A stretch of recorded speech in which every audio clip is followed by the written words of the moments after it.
Hello, good morning students. My self Shamsher PhD maths. बेटा 11th class में अपने पास chapter 7 चल रहा है, परमुटेशंस एंड कम्बिनेशंस। इसमें एक्सरसाइज 7.3 में हम फोर्थ क्वेश्चन के थर्ड पार्ट तक कर चुके थे। अब फोर्थ क्वेश्चन के बेटा फोर्थ पार्ट में चलते हैं। इसमें आपने कैलकुलेट करते हुए और आर की वैल्यू बतानी है, लेकिन इसके लिए सबसे पहले आपको परमुटेशन का फॉर्मूला याद होना चाहिए। एन पी आर का फॉर्मूला होता है बेटा एन का factorial divided by N minus R का फैक्टोरियल। और फैक्टोरियल किसी भी जब होल नंबर का जीरो का फैक्टोरियल 1 होता है, ये तो आप एक एक्सेप्शनल केस ध्यान रखें। बाकी किसी भी होल नंबर का जब आप फैक्टोरियल निकालते हैं तो वहाँ से 1 तक मल्टीप्लाई करते जाए। जैसे 10 का फैक्टोरियल है तो 10 मल्टीप्लाई 9 मल्टीप्लाई 8 7 6 5 4 3 2 1, तो उस नंबर से 1 तक आप मल्टीप्लाई करते हुए आ जाएंगे। ठीक है।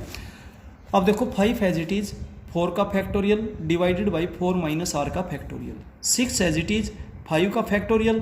5 में से जब आप ये सब्ट्रैक्ट करेंगे तो 6 माइनस आर हो जाएगा। आप बेटा जो बड़ा नंबर है ना उसका फैक्टोरियल तोड़ दें। 5 बड़ा है तो 5 के फैक्टोरियल को तोड़ेंगे 5 इंटू 4 का फैक्टोरियल, ताकि 4 के फैक्टोरियल से 4 का फैक्टोरियल कैंसिल हो जाए, इस 5 से ये 5 कैंसिल हो जाए। ये 4 माइनस आर, ये 6 माइनस आर। 6 माइनस आर बड़ा है तो इस फैक्टोरियल को तोड़ेंगे 6 माइनस आर, एक कम करेंगे तो 5 माइनस आर, एक कम करेंगे तो 4 माइनस आर का फैक्टोरियल। इस टर्म से ये टर्म हो जाएगी कैंसिल। अब आप क्रॉस मल्टीप्लाई कर दें, क्रॉस मल्टीप्लाई करेंगे आपके पास ये आ जाएगा। इनको बेटा आपस में मल्टीप्लाई करेंगे, 6 उधर जा करके सब्ट्रैक्ट कर देंगे तो आपके पास होगा R square minus 11 R plus 24 is equals to 0। आपने 10th में क्वाड्रेटिक इक्वेशंस को सोल्व करना सीखा है। मिडिल टर्म के ऐसे दो फैक्टर कीजिए जिनका सम तो इसके इक्वल हो और इनका प्रोडक्ट फर्स्ट और थर्ड टर्म के प्रोडक्ट की इक्वल हो। तो प्रोडक्ट प्लस का है तो या दोनों टर्म पॉजिटिव या दोनों नेगेटिव, या माइनस है दोनों नेगेटिव लेंगे तो माइनस 8r और माइनस 3r। ऐड करेंगे तो माइनस 11r, मल्टीप्लाई करेंगे तो प्लस 24r स्क्वायर। ऐसा ही तो है। अब शुरू की दो टर्म में से r कॉमन ले लीजिए, r माइनस 8, माइनस 3 कॉमन ले लीजिए, r माइनस 8, माइनस कॉमन लिया इसलिए माइनस हो जाएगा। अब दोनों जगह से फैक्टर सेम होंगे आपके, r माइनस 8 कॉमन ले लिया, r माइनस 3।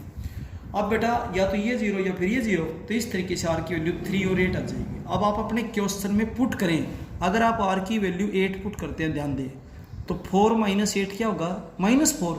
माइनस 4 का फैक्टोरियल डज नॉट एग्जिस्ट, तो 8 वैल्यू दी हुई क्वेश्चन की कंडीशन को सेटिस्फाई नहीं करती। तो आपने r की केवल वही वैल्यू लेनी है जो दी हुई कंडीशन को सेटिस्फाई करे। इसके फिफ्थ पार्ट में ये 10 PR is equals to 720। 10 PR का फॉर्मूला लगाएंगे तो 10 का फैक्टोरियल अपॉन 10 माइनस आर का फैक्टोरियल इज इक्वल टू 720। यहाँ पर 720 को ऑब्जर्व करते हुए 10 के फैक्टोरियल 10 मल्टीप्लाई 9 मल्टीप्लाई 8 मल्टीप्लाई 7 का फैक्टोरियल। क्यों? क्योंकि शुरू की जो 3 टर्म्स हमने निकाली वो 720 तो मल्टीप्लाई होता है। अब 720 से 720 क्या हो जाएगा, कैंसिल। अब जो टर्म डिवीजन में थी वो मल्टीप्लाई में आ जाएगी। 7 का factorial is equal to 10 minus R का फैक्टोरियल। अब जब दो नंबर्स के फैक्टोरियल सेम है तो वो नंबर भी सेम होंगे और आर की वैल्यू आपके पास क्या आ जाएगी, 3 आ जाएगी। इसके बाद चलते हैं हम क्वेश्चन नंबर 5। देखिए क्वेश्चन नंबर 5 में बेटा क्या बोलता है, 9p5 plus 5 times of 9p4 is equals to 10pr। आपने इसको सोल्व करके r की वैल्यू बतानी है। 9p5 होगा 9 का फैक्टोरियल डिवाइडेड बाई 9 माइनस 5 का factorial plus 5 as it is. 9p4 होगा 9 का फैक्टोरियल डिवाइडेड बाई 9 माइनस 4 का फैक्टोरियल इज इक्वल्स टू 10 का factorial divided by 10 minus R का फैक्टोरियल। केवल फॉर्मूला लगाया गया है। अब इनको बेटा कैलकुलेट किया गया, 9 माइनस 5 4 का फैक्टोरियल, 9 माइनस 4 5 का फैक्टोरियल, इस तरीके से। अब इस 5 को कैंसिल करने के लिए हमने नीचे 5 के फैक्टोरियल को तोड़ दिया 5 इंटू 4 का फैक्टोरियल, ताकि 5 से 5 कैंसिल हो। दोनों जगह से एलसीएम आ जाएगा 4 का फैक्टोरियल, 9 का फैक्टोरियल प्लस 9 का फैक्टोरियल। अब दो सेम नंबर जोड़ोगे तो जैसे x प्लस x तो 2 टाइम्स ऑफ x हो जाएगा, तो 9 का फैक्टोरियल प्लस 9 का फैक्टोरियल जोड़ेंगे तो 2 टाइम्स ऑफ 9 का फैक्टोरियल हो गया upon this. Right hand side as it is चलती आ रही है। अब इसको तोड़ दीजिए 10 इंटू 9 का फैक्टोरियल, ताकि ये लेफ्ट हैंड में कैंसिल हो जाए। ये कैंसिल हो गया। अब देखिए 10 माइनस आर का फैक्टोरियल डिवीजन में था, मल्टीप्लाई में आ गया। इधर आपके पास 10 तो ये रहा, 4 का फैक्टोरियल मल्टीप्लाई में आ गया, 2 डिवीजन में आ गया। 2 से इस 10 को कैंसिल कर दो 5, 4 3 2 1 क्या हुआ 5 का फैक्टोरियल है, फैक्टोरियल से फैक्टोरियल हटा दो, 10 माइनस आर किसके इक्वल हो गया 5 के। और बेटा जब आप इसको सोल्व करोगे तो आपके पास आर की वैल्यू क्या आ जाएगी 5 आ जाएगी। ठीक है, अब चलते हैं क्वेश्चन नंबर 6 में। 10PR+1 का ratio 11PR is equal to 30:11 दे रखे हैं। देखिए आप यहाँ पर NPR का फॉर्मूला बताएंगे तो 10 का फैक्टोरियल डिवाइडेड बाई 10 में से ये सब्ट्रैक्ट करो तो 9 माइनस आर का फैक्टोरियल हो जाएगा, का रेशियो 11 का फैक्टोरियल अपॉन 11 माइनस आर का फैक्टोरियल इज इक्वल्स टू 30:11। बेटा रेशियो का मतलब होता है बटे में लिखना, तो ये टर्म और इसके बटे में जब ये करोगे तो मल्टीप्लाई में इसका रेसिप्रोकल हो जाएगा। तो मल्टीप्लाई जब इसका रेसिप्रोकल करोगे तो 11 माइनस आर ऊपर आ जाएगा, ये नीचे चला जाएगा। अब सुनिए, जो टर्म्स एक दूसरे से मैच होती है उनमें रिलेशन कीजिए। ये 10 का फैक्टोरियल, ये 11 का फैक्टोरियल, तो इसको तोड़ो 11 मल्टीप्लाई 10 का फैक्टोरियल, ताकि 10 के फैक्टोरियल 10 का फैक्टोरियल कैंसिल हो। ये दोनों एक जैसी हैं, ये टर्म बड़ी है तो आप इसको तोड़ोगे 11 minus R into 10 minus R into 9 minus R का फैक्टोरियल। और बेटा ऐसा तोड़ने के बाद 10 के फैक्टोरियल से 10 का फैक्टोरियल कैंसिल हो गया, इससे ये टर्म कैंसिल होगी। अब बेटा जो बचा उनको आपस में आप प्रोडक्ट करेंगे। 11 का 10 से करेंगे तो आपके पास हो जाएगा 110, फिर 11 का माइनस आर से करें -11R -10R -21R plus R square is equals to 30 यहाँ प्लस इधर जाकर माइनस करेंगे तो 80 बचेगा। अब बेटा बीच वाली टर्म के दो टुकड़े करो जिनका जोड़ तो -21R और product plus 80R square, product positive है तो either both terms are positive और both terms are negative, therefore both terms should be negative since here is -21R। तो बेटा अब शुरू की दो टर्म्स में से आप R कॉमन ले लीजिए, R -16, इन दोनों में से -5 कॉमन ले लीजिए, R -16 इज इक्वल टू 0।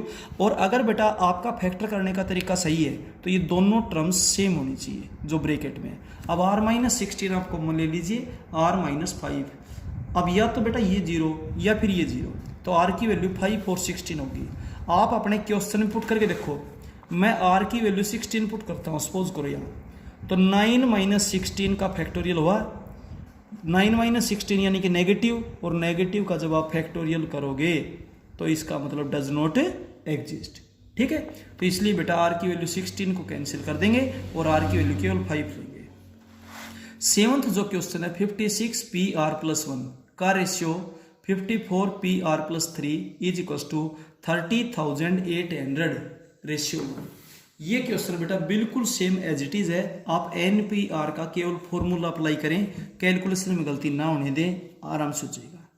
अब चलते हैं हम क्वेश्चन नंबर 8 में। देखिए 2n-1 Pn का ratio 2n+1 Pn-1 is equals to 22:7।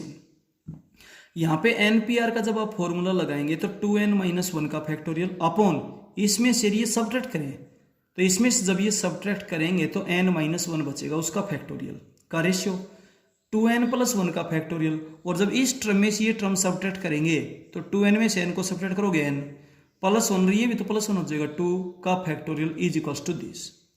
अब रेशियो का मतलब होता है बटे में, और बटे में तो बेटा जब बटे के बटे में तो गुणा में उसका रेसिप्रोकल हो जाएगा, जैसे P/Q अपॉन L/N। तो इस टर्म का मल्टीप्लाई में रेसिप्रोकल कर दें, ये as it is multiply n+2 ऊपर चले जाएगा, ये नीचे आ जाएगा, इज इक्वल टू 22/7। अब देखिए ये दोनों टर्म्स एक जैसी है, 2n यहाँ 2n यहाँ, ये दोनों टर्म्स एक जैसी हैं, n यहाँ पे n यहाँ पे, तो इन दोनों में ध्यान दें, इन दोनों में ध्यान दें और उस फैक्टोरियल को तोड़ें जो बड़ा नंबर हो। तो आपके पास बड़ा नंबर कौन सा है, देखिए n+2, n-1 से बड़ा है, तो इसको तोड़ेंगे तो n+2 इंटू n+1 एक कम करते आओ इंटू n का फैक्टोरियल, ताकि n-1 के फैक्टोरियल से n-1 का फैक्टोरियल कैंसिल हो जाए। ये 2n-1 का फैक्टोरियल है, ये बड़ा है, इसको तोड़ो एक कम करते आओ, 2n+1 इंटू 2n का फैक्टोरियल कैंसिल हो गया 22/7। अब देखिए बेटा इस टर्म से ये टर्म कैंसिल हो जाएगी, इस टर्म से ये टर्म कैंसिल हो जाएगी, n से n कैंसिल हो जाएगा। अब आपके पास जो बचेगा इनका आपस में प्रोडक्ट कीजिए, अपॉन 2 को अंदर मल्टीप्लाई करेंगे, 4n plus 2 is equal to 22/7, और क्रॉस मल्टीप्लाई करते हुए बेटा आप उसको सोल्व करेंगे, और लास्ट में n की जितनी भी आपके पास वैल्यूज आएंगी उनमें से n की वैल्यू 10 ऐसी होगी जो दी हुई कंडीशन को क्या करेगी, सेटिस्फाई, बाकी वैल्यूज बेटा सेटिस्फाई नहीं करेंगी। ठीक है बेटा, तो इस तरीके से आपकी एक्सरसाइज 7.3 कंप्लीट होती है। आप यहां तक अपनी नोटबुक को अपडेट कीजिएगा, और बेटा फिर भी अगर किसी क्वेश्चन में कोई प्रॉब्लम हो तो आप जूम ऐप के ऊपर पूछिएगा। जब जूम ऐप पे आपकी मीटिंग होती है, आपकी क्लास होती है, तो उस टाइम रेज हैंड, जिसकी जो भी प्रॉब्लम बेटा बिल्कुल पूछिएगा। ठीक है, लेकिन डे बाय डे बेटा जो भी काम आपको करवाया जाता है उस काम को बहुत सीरियसली कीजिएगा, अवेयर होकर कीजिएगा, मन करके काम करो आप। ठीक है, मन करके काम करेंगे बेटा आपकी आउटपुट बहुत अच्छी आएगी। और किसी भी टाइप की कोई प्रॉब्लम हो बेटा आप फोन करके पूछ सकते हैं, व्हाट्सएप पे पूछ सकते हैं, लेकिन जब आप व्हाट्सएप पे पूछें तो वहां पर अपना name, father name, class, section यानी कि अपनी डिटेल बताते हुए और बेटा फिर आप पूछ सकते हैं। ठीक है, लेकिन बेटा कॉपी को डे बाय डे कंप्लीट करते जाएं, कोई भी प्रॉब्लम हो साथ ही साथ पूछते जाएं, प्रॉब्लम्स को पेंडिंग ना रखें। क्लियर बेटा? Okay, thank you.